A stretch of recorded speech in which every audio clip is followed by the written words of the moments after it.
Good morning, good afternoon, good evening to each and everyone, especially those at the other side of the world. There is no time and space between us, there is only this present moment, and we are one. We continue reading from the diary of Saint Faustina Kowalska on diary entry number 1114. It was May 1, 1937. The day I felt the nearness of my mother, my heavenly mother. Although before every Holy Communion, I earnestly ask the Mother of God to help me prepare my soul for the coming of her Son. And I clearly feel her protection over me. I entreat her to be so gracious as to enkindle in me the fire of God's love, such as burned in her own pure heart at the time of the incarnation of the Word of God. Naramdaman ko ang pagiging malapit ng aking ina, ang aking makalangit na ina. Bagaman bago ang bawat banal na komunyon ay taimtim kong hinihiling sa ina ng Diyos na tulungan akong ihanda ang aking kaluluwa para sa pagdating ng kaniyang anak. At malinaw kong nararamdaman ang kanyang proteksyon sa akin. Nakikiusap ako sa kanya na maging lubos na mapagbigay loob upang pag-alabin sa akin ang apoy ng pag-ibig ng Diyos, tulad ng pag-alab sa kanyang dalisay na puso sa panahon ng pagkakatawang tao ng salita ng Diyos. Alright. First of all, I apologize for not being able to broadcast yesterday. Talagang I tried hard pero my location did not permit me to broadcast live. And this morning is a very special prayer for me because I have my own personal intention for today, which I hope all of you will join me in my prayer.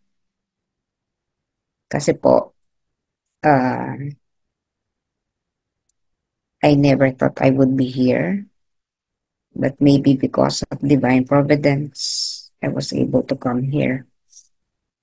And with so much fire in my heart, I would like to pray that a divine mercy shrine be built in the place where my ancestors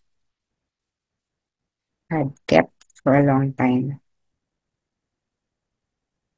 It would be very easy if we would all pray for this. But anyway, for this morning,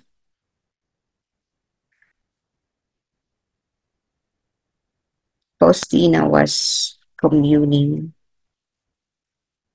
with God again, but this time it was through our Heavenly Mother. All of us consider her as our Heavenly Mother. Alam natin pag nag-intercede ito, no? Katulad ng when we ask for intercession, when we ask for petitions through our Mother of Perpetual Help, wala siyang tinatanggihan. And we all kneel before our God and seek her intercession for whatever petition we have. So for this entry, Jose was asking to entreat her to be so gracious as to enkindle in me the fire of God's love. So she would like to enter into communion with God by going back to the time of the incarnation of the Word of God. Ano ba yung incarnation of the Word of God? That is when Jesus became man. Ang pinanganak siya. No? Kaya incarnation, pagkakatawang tao. And the Word was made flesh and dwelt among us. During the announcement, pag dadasal tayo ng Angelus, makasama yan eh. And the Word was made flesh and dwelt among us. So it was the time during the incarnation at the womb. Doon muna, doon sa sinapupunan ng ating mahal na ina. Faustina was asking that her heart be filled with the fire of God's love. Bakit ganun, no?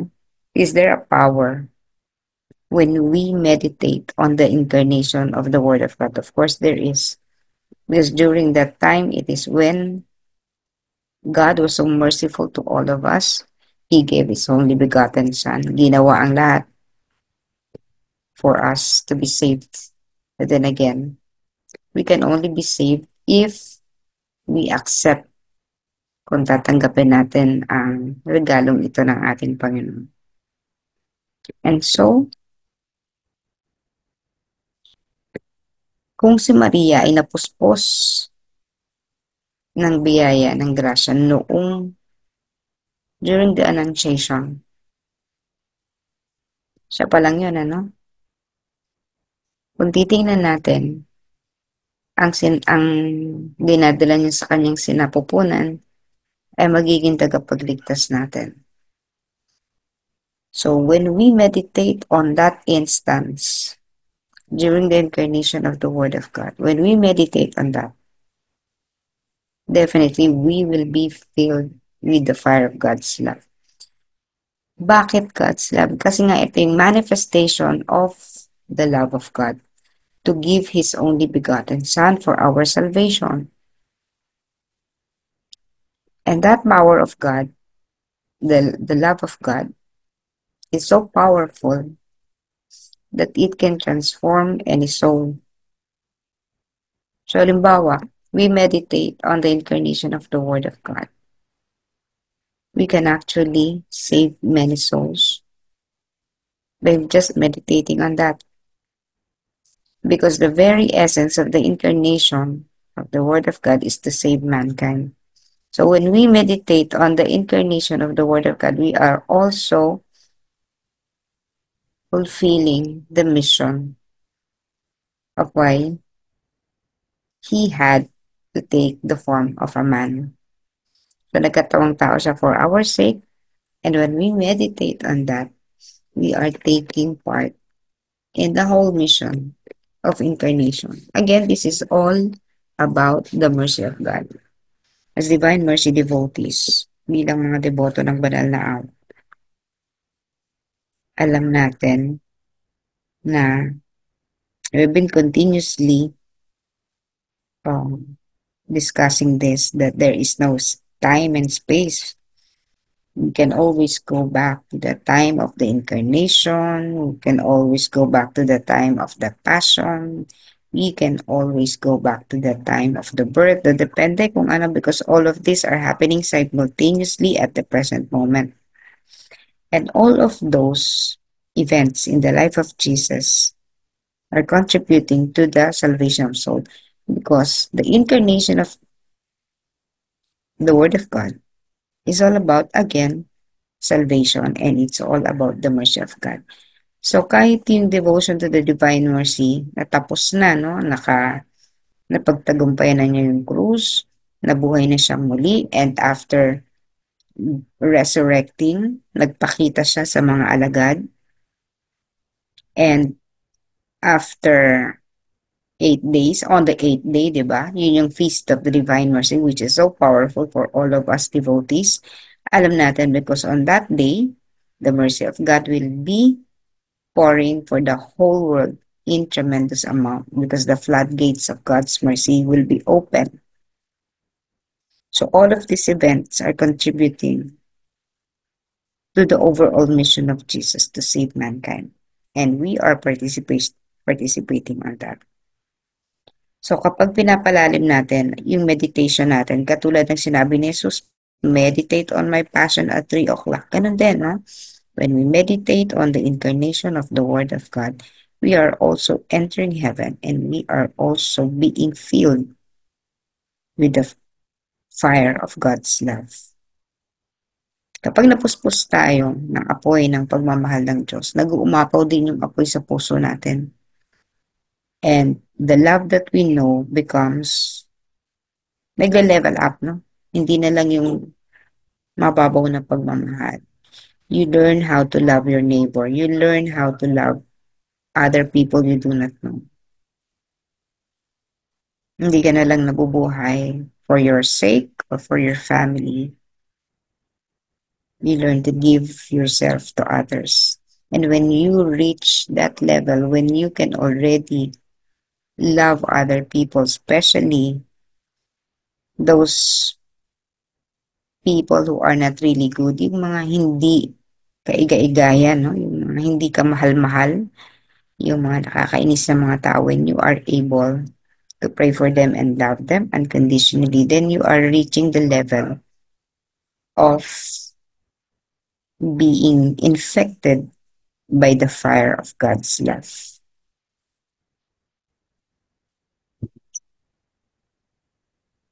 Mm.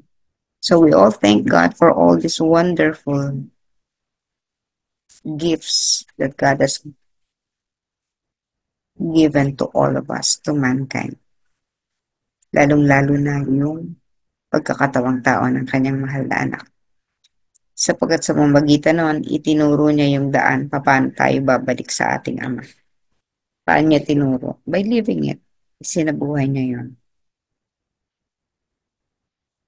And we thank God for all these graces that we continuously receive in the name of God's love and mercy for mankind.